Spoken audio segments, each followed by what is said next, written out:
G ವಿರೋಧಿಸಿ ಸರ್ಕಾರ ನಿರ್ಣಯವನ್ನ ತೆಗೆದುಕೊಂಡಿದ್ದು ಸಹಜವಾಗಿಯೇ ಇದು ಬಿಜೆಪಿ ನಾಯಕರನ್ನ ಕೆರಳಿಸಿದೆ ಮತ್ತು ನಿಯಮಬಾಹಿರವಾಗಿ ತರಾತುರಿಯಲ್ಲಿ ಈ ಒಂದು ನಿರ್ಣಯವನ್ನ ಮುಖ್ಯಮಂತ್ರಿಗಳು ಓದಿದ್ರ ವಿಷಯವಾಗಿ ವಿಪಕ್ಷಗಳು ಆಕ್ರೋಶವನ್ನು ಹೊರಹಾಕಿದ್ರು.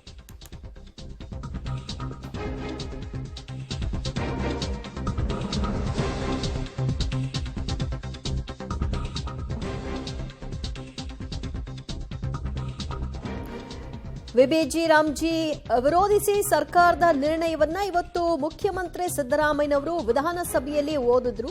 ಈ ಕಾಯ್ದೆಯನ್ನ ಸದನ ತೀವ್ರವಾಗಿ ವಿರೋಧಿಸುತ್ತೆ ಅಂತ ತಮ್ಮ ಭಾಷಣದಲ್ಲಿ ಹೇಳಿದ್ರು. ಈ ಸದನ ಅಲ್ಲ ಸರ್ಕಾರವೆಂತ ವಿಪಕ್ಷ ನಾಯಕ ಅಶೋಕ್ ಅವರು ಈ ಸಂದರ್ಭದಲ್ಲಿ ಕರೆಕ್ಷನ್ ಮಾಡೋದಕ್ಕೆ ಮುಂದಾದ್ರು. ಯಾಕಂದ್ರೆ ನಾವ್ಯಾರು ಕೂಡ ಇದನ್ನ ವಿರೋಧಿಸ್ತಾ ಇಲ್ಲ ಅನ್ನೋದು ಅವರ ಮಾತಾಗಿತ್ತು. ವಿಬಿಜಿ ಕಾಯ್ದೆ ರದ್ದು ಮಾಡಬೇಕು, ಮನ್ರೇಗಾ ಕಾಯ್ದೆ ಮೂಲ ಸ್ವರೂಪದಲ್ಲಿ ಇದು ಜಾರಿ ಆಗಬೇಕು ಅನ್ನೋದು ಸರ್ಕಾರದ ನಿರ್ಣಯವಾಗಿತ್ತು. ಸಿಎಂ ಹೇಳಿಕೆಗೆ ಬಿಜೆಪಿ ಆಕ್ಷೇಪ ಮತ್ತು ಸದನದಲ್ಲಿ ಗದ್ದಲ ಕೋಲಾಹಲಕ್ಕೂ ಕೂಡ ಇದೇ ವಿಚಾರ ಕಾರಣವಾಯಿತು.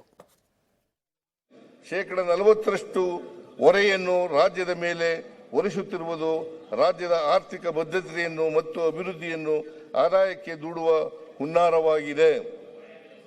ಮಹಾತ್ಮ ಗಾಂಧಿ ರಾಷ್ಟ್ರೀಯ ಗ್ರಾಮೀಣ ಉದ್ಯೋಗ ಖಾತ್ರಿ ಕಾಯ್ದೆಯಲ್ಲಿ ಉದ್ಯೋಗವು ಪ್ರತಿಯೊಬ್ಬ ವ್ಯಕ್ತಿಯ ಹಕ್ಕು ಹಾಗೂ ಬೇಡಿಕೆ ಆಧಾರವಾಗಿತ್ತು. ಆದರೆ ಹೊಸ ಕಾಯ್ದೆಯಲ್ಲಿ ಇದನ್ನು ಕೇಂದ್ರ ಸರ್ಕಾರ ರೂಪಿಸುವ ಮಾನದಂಡಗಳ ಹಂಗಿಗೆ ಒಳಪಡಿಸಿ ಜನರ ಹಕ್ಕನ್ನು ಕಳೆದುಕೊಳ್ಳಲಾಗಿದೆ. ದೆಹಲಿಯ ದಂತಗೋಪುರದಲ್ಲಿ ಕುಳಿತು ಯೋಜನೆಗಳನ್ನು ರೂಪಿಸುವ ಮೂಲಕ ಗ್ರಾಮ ಸಭೆಗಳ ಅಧಿಕಾರವನ್ನು ಕಿತ್ತುಕೊಳ್ಳಲಾಗಿದೆ. ಗ್ರಾಮ ಪಂಚಾಯಿತಿಗಳು ತಮ್ಮ ಅಗತ್ಯಕ್ಕೆ ತಕ್ಕಂತೆ ಕಾಮಗಾರಿಗಳನ್ನು ಆಯ್ಕೆ ಮಾಡುವ ಸ್ವಾತಂತ್ರ್ಯವನ್ನು ಕಳೆದುಕೊಂಡಿದೆ. ಕೇಂದ್ರ ಸರ್ಕಾರ ಆಯ್ಕೆ ಮಾಡಿದ ಪಂಚಾಯಿತಿಗಳಲ್ಲಿ ಮಾತ್ರ ಯೋಜನೆ ಜಾರಿಯಾಗುತ್ತಿದ್ದು ಉಳಿದ ಕಡೆಗಳಲ್ಲಿ ಉದ್ಯೋಗದ ಹಕ್ಕನ್ನು ನಿರಾಕರಿಸಲಾಗಿದೆ.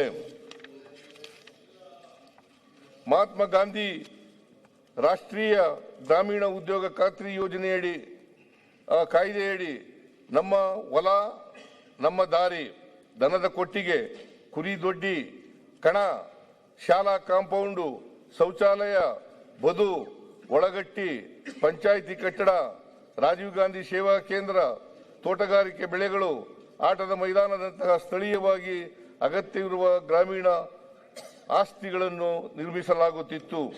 ಬಿಸಿನೆಸ್ ಅಡ್ವೈಸರಿ ಕಮಿಟಿನಲ್ಲಿ ಚರ್ಚೆ ಬಿಟ್ಬಿಡೋದ ಅಲ್ಲ ಸರ್. ಬಿಸಿನೆಸ್ ಅಡ್ವೈಸರಿ ಕಮಿಟಿನಲ್ಲಿ ಏನ್ ಚರ್ಚೆ ಆಯ್ತು? ಏನ್ ಚರ್ಚೆ ಆಯ್ತು? 2 ದಿನ 3 ಮತ್ತು 4 2 ದಿನಾನೂ ಕೂಡ ರೆಸಲ್ಯೂಷನ್ ಬಗ್ಗೆ ಚರ್ಚೆ ಮಾಡೋದು ಅಂತ ಆಗಿತ್ತು. That is why I am requesting you. ಅಧ್ಯಕ್ಷೆ, ಒಂದು ನಿಮಿಷ ಸರ್, ನರೇಗಾ ಬಗ್ಗೆ ಚರ್ಚೆ ಮಾಡ್ಲಿಕ್ಕೆ ನಾವು ತಯಾರಿದ್ದೀವಿ. ಭ್ರಷ್ಟಾಚಾರದ ಬಗ್ಗೆ ಚರ್ಚೆ ಮಾಡ್ಲಿಕ್ಕೆ ಸಿದ್ಧರಿಲ್ಲ ಅಷ್ಟೇ.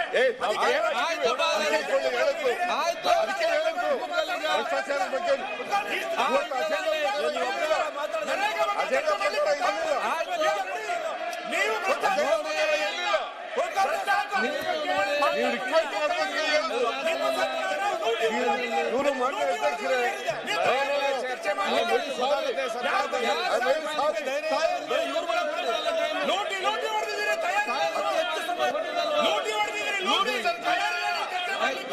ಉತ್ತರ ಕೊಡ್ತಾರೆ.